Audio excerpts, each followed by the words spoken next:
তোমাদের রানীতে দেখুন, আলাদা হয়ে গেল রানী দুর্জয়। তোমাদের রানীতে শুরু থেকেই রানী দুর্জয়ের ভুল বোঝাবুঝি লেগেই চলেছে। মাঝে মাঝে ভুল বোঝাবুঝি মিটে আবারও এক হলেও আবারও তাদের মধ্যে ভুল বোঝাবুঝি লেগে যায়। এবার আবারও দুর্জয় ভুল বুঝল রানীকে। সম্প্রতি ধারাবাহিকে দেখা গেল রানীর জন্মদিনে পিকলু নামে ছেলেটি গিফট বক্স পাঠিয়ে বলে কালীঘাটে নাকি তার সাথে 2 ঘন্টা কাটিয়েছে রানী। আর এটা শুনে দুর্জয় ভুল বুঝে রানীকে রানীকে নির্দোষ প্রমাণ করতে বলে। দুর্জয়ের রানীর সাথে দুর্ব্যবহার দেখে রেগে গিয়েছে দর্শকেরা।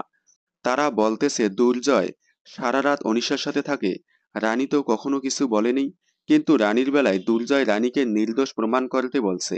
তাই অনেক দর্শকদের মতামত, রানী নিজেকে নির্দোষ প্রমাণ করে দুর্জয়কে ছেড়ে দুনিকে নিয়ে বাড়ি ছেড়ে চলে যাক। তারপর যখন দুর্জয় রানীকে বুঝবে, তখন রানীকে আবারও ফিরিয়ে নিয়ে আসবে। ব্যাপারটা বেশ জমে উঠবে। এবার রানী, দেবু এবং রিতম পিকলুকে ধরার জন্য প্ল্যান করতেছে। এবার হয়তো রানী নিজেকে নির্দোষ প্রমাণ করে দুর্জয়কে ছেড়ে দুনিকে নিয়ে চলে যাবে। দেখা যাক আগামীতে কি হয়। দেখতে থাকুন তোমাদের রানী। সোম থেকে রবি ঠিক সন্ধ্যে 6টায় স্টার জলসার পর্দায়। বিনোদন জগতের সকল আপডেট সবার আগে পেতে চ্যানেলটি সাবস্ক্রাইব করে পাশে থাকা বেল আইকনে ক্লিক করে রাখুন। ধন্যবাদ।